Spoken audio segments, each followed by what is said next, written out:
Welcome to the Book Voices channel. If you enjoy our content, don't forget to like and subscribe to stay updated with our latest book discussions. Now let's dive into today's book. All right, welcome back everyone to the deep dive. You know, that show where we take a ton of information, like way too much to actually read, and we kind of boil it down, to the really important stuff. Yeah, exactly. The need to know kind of stuff. Right. So you can sound super smart, at the water cooler, whatever people talk these days. The metaverse water cooler. That metaverse water cooler. Yeah, Yeah. exactly. So today we're diving into, well, a book. It's a good one, pretty famous. The 48 Laws of Power, by Robert Greene. Ooh, a classic. Yeah. It's pretty much a guidebook to understanding, and I'd say wielding power and influence, across all sorts of situations. Yeah, it's kind of got a rep for being a little Machiavellian, Oh. a little bit ruthless. Oh, yeah. Definitely not for the faint of heart, but, it's based on, well, it draws on centuries of, strategic thinking, examples from all kinds of It figures. was like who? Give us some names. Who are we talking here? I mean, he pulls from military masterminds like the greats, right? Mhm. Sun Tzu, Clausewitz, strategists, big picture guys, Yeah. Okay. but also statesmen, like the guys who actually get things done.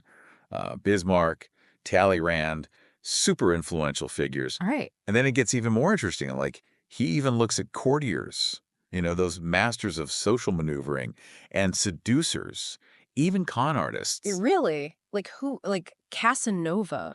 Casanova for sure, and Yellow Kid Weil, that kind of guy. The super crafty con men. Okay, so basically Green is saying that, well, there's these kind of like almost fundamental laws, right, that govern how power works. Exactly, and that certain actions, like they consistently lead to you getting more power, gaining influence, while others can totally backfire, and make you lose power, even destroy. So it's not just about being like a jerk to everyone, right? Yeah, It's more nuanced than that. Well, way more nuanced. It's about understanding these laws, these dynamics, and using them, strategically. All right, well, let's get into it, shall we? Where do we start? Let's start with the foundation. Law number 1. Never outshine the master. Okay. Yeah, that sounds pretty self-explanatory, right? Like, don't make your boss feel bad. Well, yeah, it is and it isn't. It's deeper Yeah. than just being polite. It's about understanding the psychology of power. Okay, so how does he put it? What's the gist? So he says, and I'm going to quote him here, always make those above you feel comfortably superior. In your desire to please and impress them, do not go too far in displaying your talents, or you might accomplish the opposite, inspire fear and insecurity. Make your masters appear more brilliant than they are, and you will attain the heights of power. Okay, so it's like, yeah, don't show off too much or you'll freak them out. Right. It's counterintuitive because, we're always told to stand out, be the best. But with power, sometimes it's better to, play a little cool. Makes sense, I guess, when you're dealing with someone's ego. Exactly. And he has this really great example, the story of Nicolas Fouquet and King Louis XIV, the Sun King. Oh, yeah, I kind of remember this. Wasn't Fouquet like super rich? He was Louis's finance minister. Yeah. And super good at his job. Actually made a ton of money. Even some of it was, approved by the king. Okay. So Fouquet built this huge, ridiculously lavish estate, Vol le Vicomte it's called, to show off his success. And Louis wasn't too happy about that. Well, Louis was, the Sun King. He wanted to be the center of everything, the most powerful, the most wealthy, the most everything. So being outshone by an employee, not a good look. Not at all. It basically made Louis feel insecure, threatened, like Fouquet was stepping on his toes, So what happened? Did Louis fire him? Way worse. I mean, Fouquet had this huge party at his estate, crazy extravagant, and just days later he's arrested. No way, seriously. Yeah, charged with embezzlement, which ironically, a lot of those charges were either made up or Louis had actually given him permission to do those things. Whoa, so Louis was just looking for an excuse. Basically, yeah. I mean, Fouquet was found guilty and then spent the rest of his life, 20 years, in solitary confinement. That's hard. So what, did Louis just take all his stuff then? Well, yeah, kind of. Yeah. But he learned a lesson too. He saw how dangerous it could be to have someone, too talented, too ambitious, too close to him. So he got rid of the competition. Right. And he appointed a new finance minister, this guy Jean-Baptiste Colbert, known for being super frugal, very careful with money. So basically the opposite of Fouquet. Exactly. And then get this, Louis uses all that money Colbert's saving to build Versailles. Yeah. Which is even bigger and more extravagant than Fouquet's place. Well, I talk about adding insult to injury, but okay, so the takeaway here is like be careful how much you shine, especially around your superiors. Yeah, it's more like be strategic about it, make them feel comfortable, make them feel smart, don't make them feel threatened. Because everyone's got insecurities, right? Exactly. And sometimes, even if your boss says they appreciate your brilliance, they might be secretly, a little jealous, a little resentful. Right. So it's not just about being like a brown noser, it's about understanding how to like manage their ego. Yeah, and Green even suggests, like, if you're actually smarter than your boss, act a little naive, make them feel like they're the ones teaching you something. Oh, that's a good one. Yeah, I've definitely used that before. Right. And he even says, like, sometimes it's good to make little harmless mistakes just so they can help you. Give them a chance to feel useful. Interesting. Okay, so law number 1, don't outshine the master. Make them feel good. Make them feel superior. All right, so what's next? What's law number 2? Law number 2 is, this one's a little spicy. Never put too much trust in friends. Learn how to use enemies. Whoa. Okay, that took a turn, so we're not making friends at work anymore. Well, it's not about being, like, antisocial. It's about understanding that, like, friendships, they can be tricky, Yeah. especially when power is involved. How so? Well, friends, they can get jealous, They can become, like, demanding, even tyrannical if you give them too much power. An enemy? Enemies can be, surprisingly, more loyal Huh. because they have more to prove, You're trying to win your favor. Okay, that's kind of counterintuitive, but I guess it makes sense. Like, you never know what your friends are really thinking. Right. In Green, he puts it like this. Be wary of friends. They will betray you more quickly, for they are easily aroused to envy. They also become spoiled and tyrannical.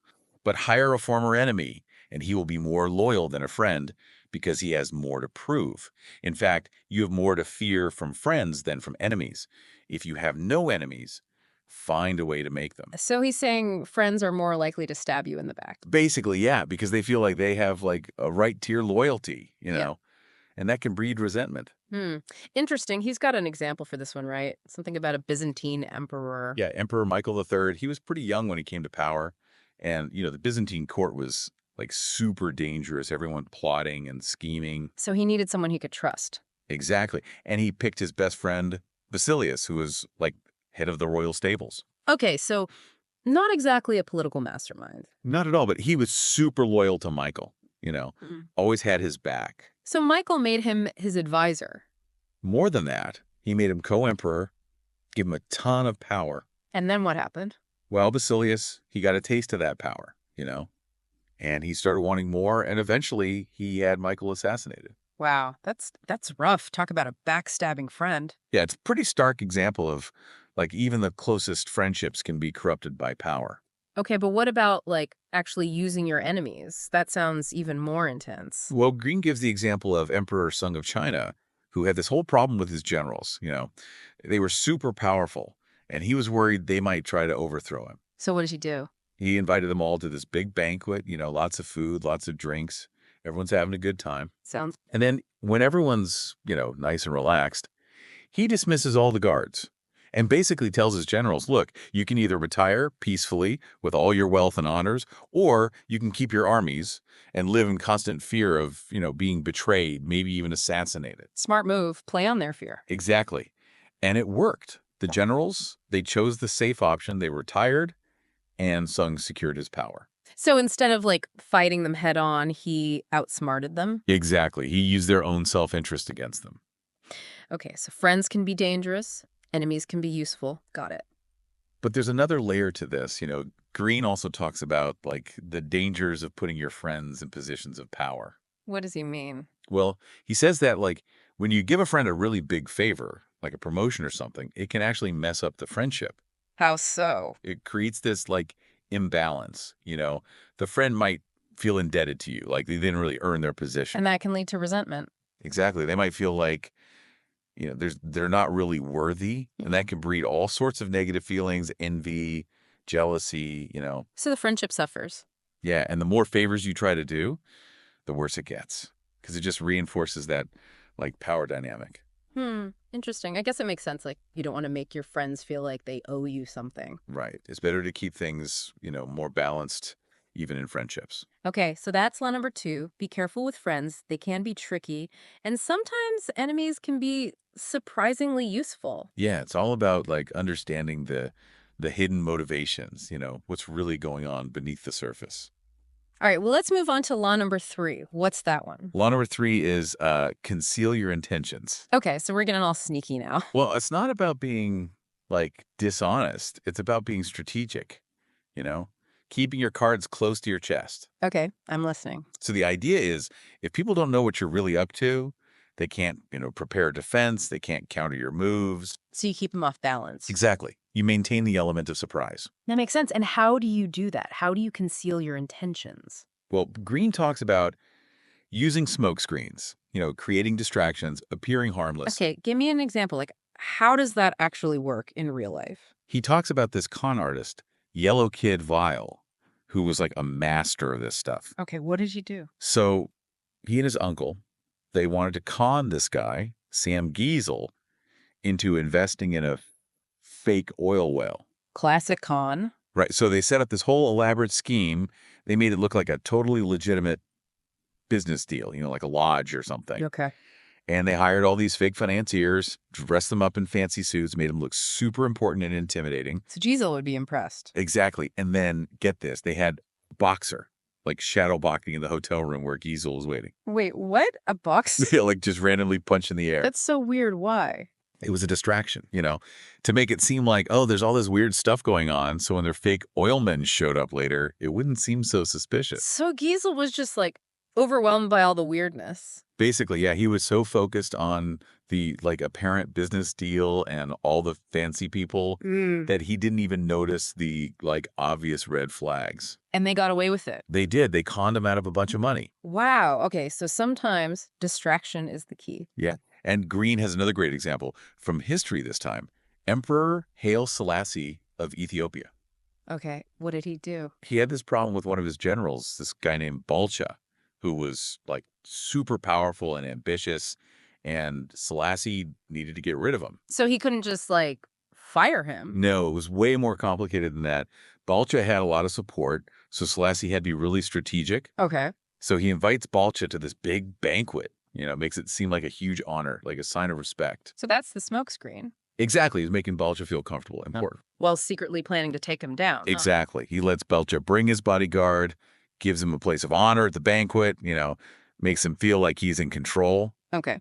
But meanwhile, Selassie's army is miles away, disarming Balcha's soldiers, basically cutting him off from his power base. Whoa, so it was all a setup. Yeah, Balcha walks right into the trap. He's so focused on the fake honor that he doesn't see the real danger. And then what happened? Well, without his army, Balcha is basically powerless, and Selassie is able to neutralize him without any bloodshed. Clever move. So the takeaway here is keep your enemies guessing. Yeah, and more than that, it's about being understated, not being too flashy or obvious. Because that raises suspicion. Exactly. The more ordinary you seem, the less people suspect you. So it's kind of like the wolf in sheep's clothing, right? Exactly. You blend in so you can move around undetected. Okay. And there was that quote from Ninon de Lenclas, right? Yes. Conceal your purpose and hide your progress. Do not disclose the extent of your designs until they cannot be opposed, until the combat is over. Win the victory before you declare the war. I mean, she nailed it, right? Yeah, that's a good one. All right, so law number 3, keep them guessing, hide your intentions. Be the wolf in sheep's clothing. Be strategic, be subtle, be patient. All right, well, that's a good start. I think we've covered some really fundamental stuff here. Yeah, just scratching the surface. There's a whole lot more to unpack in these 48 laws. We'll have to save that for another deep dive. But for now, I think we've given our listeners some food for thought. Some power moves to ponder. Right. So as you go about your day, think about the people you interact with, your boss, your colleagues, even your friends. Think about the power dynamics, the subtle games that are always being played. Yeah. And ask yourself, are you using these laws to your advantage? Or are you, unknowingly falling victim to them? And think about the masks we all wear, the personas we project. What are those masks saying about our desire for power, our strategies for getting it? Because power is always there, whether we acknowledge it or not. It's the undercurrent of, almost every human interaction, even the seemingly most mundane. So be aware, be strategic, And maybe, just maybe, you'll master the 48 laws of power. And who knows, maybe you'll even write your own. All right, that's it for this deep dive. See you next time. Stay powerful out there. See ya!